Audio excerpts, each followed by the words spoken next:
Hello, can you start by introducing yourself and telling us a bit about your emotional support animal? What kind of animal do you have and what is their name? Yeah, so my name is Elizabeth, and my emotional support animal was Daisy. And she was Yorkshire Terrier, um, and she's 15 years old. And I've had her since she was 6 weeks old. So I've had her for a fair amount of time Mhm. um, in my life. And yes, so we've been through everything together from day one, should I say. Okay. What led you to decide that you needed an emotional support animal? Was there a specific moment or reason? Yeah, I think when I first was chosen by Daisy to be her mum, um, the initial connection wasn't to be an emotional support animal. It was actually for us to just have the life together. But 2 years after having Daisy with me, my mum actually passed away from cancer. Mhm. And that obviously was a great shock to myself. And as you can imagine, navigating life afterwards, it was a bit of a shock. But Daisy ended up evolving into my emotional support because there was a lot of anxiety there. There obviously was a lot of grief, depression with regards to the loss of my mum. And Mhm. Daisy was that support. She was the person there when I came through the door. She was with me when I went out the door. She's seen me through good and through bad. So that's how it evolved to be the connection between an emotional support between me, myself, and Daisy. How has having ESA impacted how did it impact your day-to-day life and mental well-being? I would say it impacted me positively because, in all honesty, if I can look back at the time when I needed Daisy the most after my mum's passing, she gave me purpose, should I say, to carry on. And it was through that purpose that every single day I was able to function, get out of bed, have a go, and do the things that I needed to do. Later on in life, obviously I've had medical conditions like everybody else has had, but she had been a great support through all of that. And that's why I always say that she gave the purpose for me every single day to do something. Mhm. If she wasn't there, I can honestly say I wouldn't be here today. I wouldn't have achieved anything to the point that, I wouldn't have even had my daughter, should I say. So that's the impact that she has on my life. Would you be able to share a particular story or instance where your emotional support animal provided comfort or support during a challenging time? Yeah, I think to be honest, as we discussed, the loss of my mum, which is obviously ongoing, every single day I grieve for my mum. So she was always there in the quiet times when the chaos had went. She'd been that support where she knew where I was getting anxious. She knew I was sad. She knew even to the point where I was actually having a medical impact that day. She knew. Um, Even to the point when I suffered a pregnancy miscarriage. She Mhm. was there for that support um, throughout. So I would say definitely on a day-to-day basis, she knew in a subliminal way that I needed the support from a mental health capacity and also to a functioning capacity as well. What were some of the biggest benefits you've experienced when you had your emotional support animal, you think? I would say that the biggest benefits was obviously I'm still here. Do you know what I mean?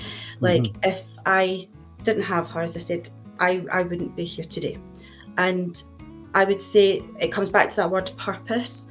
She gave me the purpose every day. It's just even to maybe do the smallest things because everybody sometimes might have a small goal, a big goal, whatever it is. That small step to even get out of bed in the morning to say, right, if I can get out of bed, I can do the next step. And next step, I can get out to the door. So it was little steps like that she brought those challenges into from a negative to a positive and gave me reason and gave me hope. And it's only when you look back throughout the years you think, if she wasn't there, definitely wouldn't be here. Did you encounter any challenges or obstacles of having a ESA, especially in public places or specific establishments? Yeah, definitely. I would say that obviously today we are in a society where we're talking more about mental health, unseen conditions, medical conditions. In the past 15 years ago, when I first had Daisy, things like that wasn't heard of. You were basically, if you didn't, for example, have a seen disability, then you were just told, no, you don't have an emotional support animal. You can't go into public places where everybody should be. So, for example, if I wanted to go into a public place where, I wanted to go to a museum, for example, and I wanted to look, no, I couldn't do that. But it was until obviously I researched into this, that there is no scope for emotional support animals, just like there is, for example, guide dogs and other assistance dogs.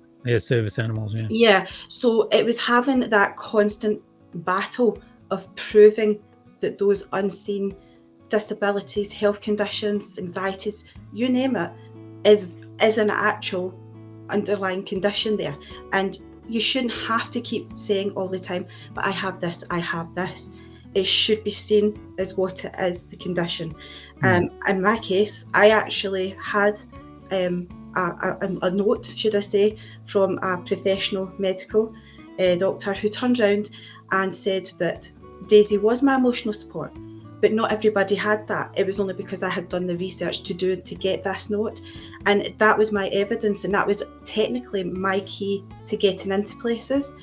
Other than that, there would be nothing there for emotional support animals. Their owners. Well, that's why I use the ESA card now. That's the same thing, instead of showing medical record, which is sort of private. Yeah, exactly. Just show the card now, and then if they say, what's this, you say it's a medical animal, and they go, okay. Yeah. So, do you feel that when you had an ESA, that it helped you connect with people in your community, or has it affected your social life? I definitely think having Daisy has connected me to the society, because obviously having any animal, if you go on a dog walk, you see other dogs, they say hello. If you didn't have an animal, you wouldn't be able to say hello. So if I never had Daisy, there'd be no reason for me to talk to anybody, to go out to do those walks, to have that communication. So I would say that definitely that side of it has actually enabled, to go out to do those dog walks, to speak to other people that, are, dog walkers, dog owners, other animal lovers as well. So I would definitely say it's opened the doors. Having an emotional support animal as well can actually help with somebody's confidence, just to actually even start a conversation, to even get out the door, to talk to the general public. So it's definitely a positive for myself. Yeah, I notice always people start smiling when they see the dog, and then you can start talking to them. Yeah. What's the most surprising thing that you learned when you had once you had an ESA? I would say definitely the legislation is what shocked myself, if I'm being honest. The fact that emotional support animals are not recognised under the Equality Act 2010, which I think we need to evolve and come up more with the times and actually involve that into the actual legislation in itself, because as I say, we are actually talking about mental health, unseen conditions, and it needs to evolve with that. The door should not be closed, and I think that's what really sort of surprised me, was the fact that before, obviously, yourselves had introduced the card of registration for an ESA animal, that there was nothing to go by. Legislation didn't say anything. If you were lucky, you would get into places. If not, you were turned away. So I think that's what really sort of shook myself. Yeah, I can honestly tell you that the registry, what I've been told is they've talked to the government 6 times, and every time they've started talking to them, there's been an election or something's happened. They've changed, they've changed PMs, and then all the cabinet changes, and and then it stopped. Then you've got to start again with all the new people. Yep. And it was just starting to happen again with the last one, with the Rishi Sunak government. Then they had an election. Yep. Labor's in. I- it never gets far enough Yeah. before they change the government. That's the problem. Exactly. And I mean, to be honest, we know with regards to the UK unemployment rates, for example, people do want to get back into work, but they might have those, as I say, unseen conditions, anxieties, depressions. But if they don't actually recognise that, getting people back into the workplace and actually saying, well, what would get you back in? Emotional support animals. Okay, let's see if we can do something with regards to this. And actually, you would find out that the economy would be a lot better if we could actually get people back into the workplace, if this was recognised. Yeah, the registry's got a template for work, to go through the work and check if there's any issues. And all those. Exactly, yeah. Because as myself, I'm an HR professional, trained, and when I went into the profession, I wanted to do something for good. I wanted to change. I wanted to make employment a positive impact. But I feel that when it comes to emotional support animals, when it comes to employment rates, these work hand in hand together. And if you don't recognise one without the other, then nothing's going to happen. And I think that's what you've seen with yourselves, that obviously Prime Ministers have changed, debates have happened, but nothing's actually solved a problem there, which I think they need to actually look into. Yeah, exactly. Don't want any new laws. We just want the existing one changed. Exactly. We just want to amend it so it's more inclusive for all. Yeah, exactly. Because at the moment, under the Equality Act, as you said, the dog isn't covered. But if you say the dog's a medical aid and the person's got a hidden disability, yes, and the person's covered and should be able to have the medical aid, like a wheelchair or crutches or the dog. So that's how it's working at the moment. Exactly. But it shouldn't be like that. Like you said, it should be like a service animal. Exactly. And, if an employer does actually have somebody who requires an emotional support animal, obviously there's risk assessments that's going to be put into place. There might even be policy changes, but it's making it inclusive for everybody at the end of the day. Like I said, we've got the registry's got a template for risk assessment, so anybody can ask and we can send that off. Are there any misconceptions about emotional support animals that you would like to clear up for the viewers? I would say misconceptions would probably be that obviously owners who have an emotional support animal might get turned away and they might feel disheartened with regards to, am I a valid person in society? And I would say definitely, you're a valid person in society. We hear you, we see you. And that's coming from obviously an HR professional here who would say, we hear you, we actually see you, and how you're actually feeling and your emotional support animal is valid as well. And I do think that that's the misconception, is that people who have emotional support animals don't feel valid. They don't feel heard. They actually feel like a minority. As such, they are seen as a negative. They're seen, emotional support animals are seen, you just want to take your pet. It's not about that at all. It's opening up the reasons why this person actually needs an emotional support animal and recognising that relationship, that bond that they actually have, not just as, the owner, the animal. It goes further and a deeper connection than that it actually is enabling that person to function. Yeah. And I would definitely say the misconception is, and I would say to people, you're definitely, from myself, you're heard and you're seen, and just make sure that you and yourself make yourself heard and make yourself seen. Yeah, I remember when I first started taking my ESA around London, the first thing people would say is, sorry, no pets allowed. And then I'd show the card, explain it was a medical dog, and then they let me in. Exactly. But also, I've been looking at the stats for the registry. That if the smaller the dog you have, the easier it is to get into places. Exactly. So mine was in a bag, so it was okay. And I know other people that have had a larger animal, like say German Shepherd, and they just won't let them in. I know. It's discrimination as such. I mean, I had Daisy's Yorkshire Terrier. She was small. I put her into, the regulated transportation. She had everything from the jackets to the collars, everything to state that.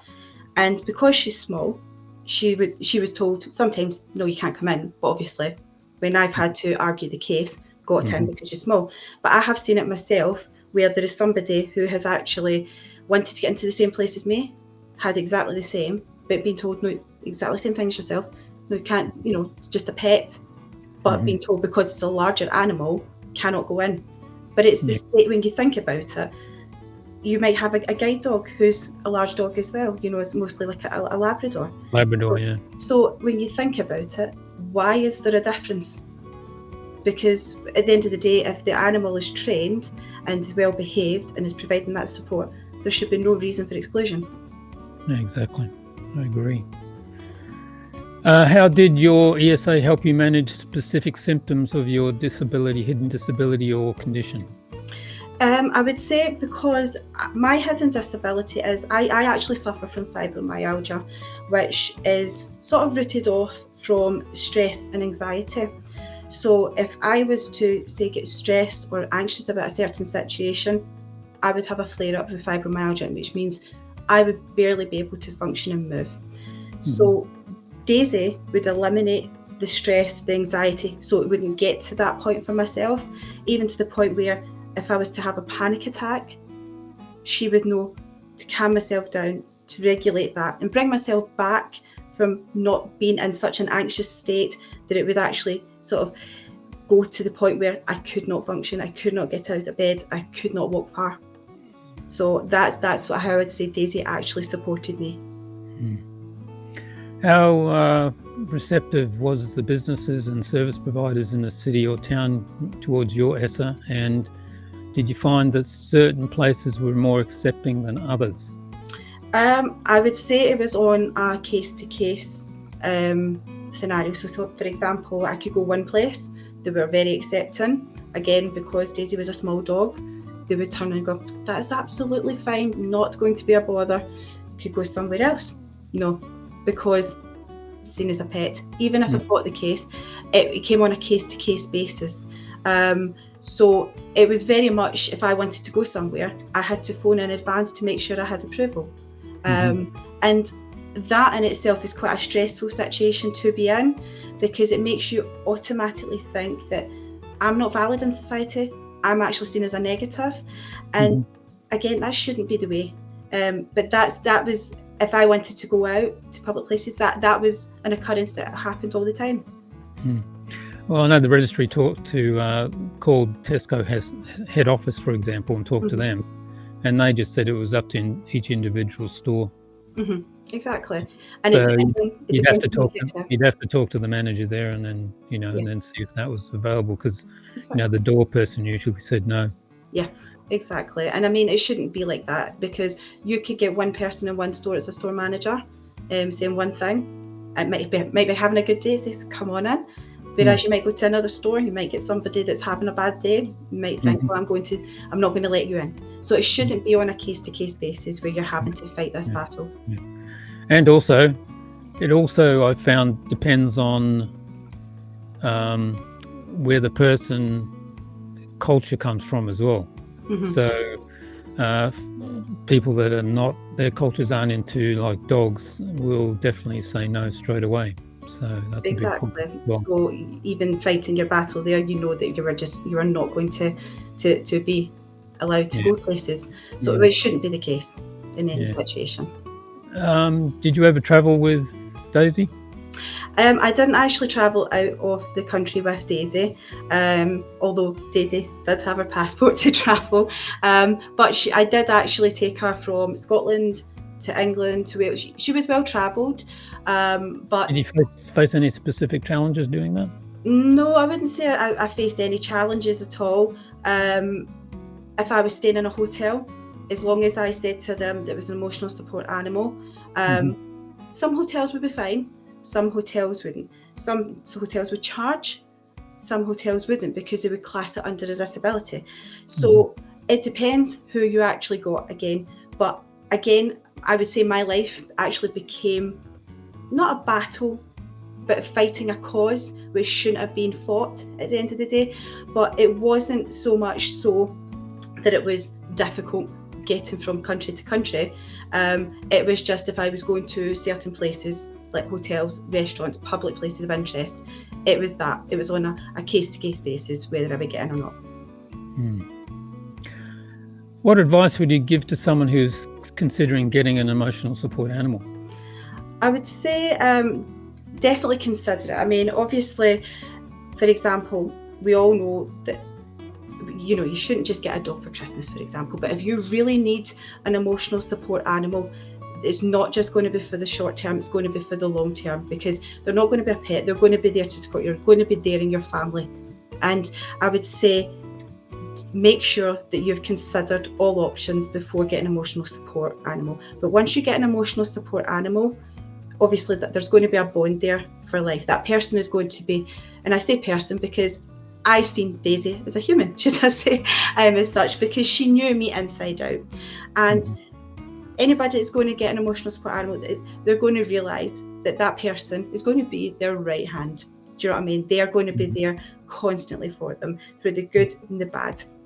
And obviously you've got other things to consider, just like any other sort of pet owner. You've got to vets, you've got the groom, everything that goes in with looking at animals, all these have to be considered as well. What support is going to be there for not just yourself, but the support for the animals? So say, for example, are you going to have family members that are around as well to support you both? Because the person might not be able to function fully, but then the animal needs the support as well. So having that sort of close-knit community, I was very fortunate. I had a very close family. That Daisy, obviously at 15 years, she was seen as part of the family. And I would say definitely consider all this. You know what I mean? It's not just seen as I've got, I'm a little bit anxious, I think I'll go out and get an animal to make sure that I'm okay. Look at the full situation for yourself and see if it's right for you. Yeah. You have any tips for managing and care and well-being of emotional support animals, especially for those people with a hidden disability or mental health challenges? Yeah, I would say that sort of goes back to what I was mentioning about having, a support network there. Family, friends, neighbours, anybody that's going to support you as well as the animal on the good days and the bad days. Don't be ashamed to say to close families and neighbours and friends that you're having a bad day. Open up about that. We're meant to be a society of animal lovers. You will find that your family members will support you, and not also the animal as well. So I would definitely say make sure you have a close community. Also with regards to letting your vets know that your animal is an emotional support animal as well. A lot of people don't actually tell their vets that are found as emotional support animals. So for example, if your animal had to go in for an operation, the owner is obviously going to be upset. Any animal lover would, but they're going to be more anxious about that. So I would say tell people that you do have an emotional support animal there, because they're going to know that you're going to need that support, but also because that bond with the animal is always going to be there, the animal is going to need the support as well. So opening up and telling people that you have that emotional support bond. And lastly, what's the one thing you would like people to understand or appreciate about emotional support animals that they may not realise? I would say definitely educate yourself on this, because emotional support animals is not a pet. Emotional support animals are there for what it says, to support, to provide the owner, the mummy, the daddy, whoever it is, that purpose to function in life. The reason why they've been given that title is because they're given the support in the day-to-day living, just like, for example, anybody that would maybe need a guide dog or another assistance animal. And don't think that it's just a pet, therefore you exclude them, you don't recognise them, because if you're not educated, just educate yourself on this. All right. Okay. Thank you very much. Also, just to let you know and everybody else know, I'll just show you. I've vanished. I can't show you. Anyway, the registry's got a phone app coming out soon, so you'll be able to carry your stuff digitally and a few other things. So okay. I was going to show you a picture of it, but it didn't come up for some reason. Okay. Sorry. Technical. That's fine. Yes. Okay, well, thank you very much for that. Really appreciate it. And any last words for the people out there? I would say definitely make your voice be heard. Don't feel that you're on your own. Anybody that does have any sort of requirement for emotional support animal does have an underlying reason for having it. So I would say definitely make yourself known into society and make your voice be heard. Great. Okay.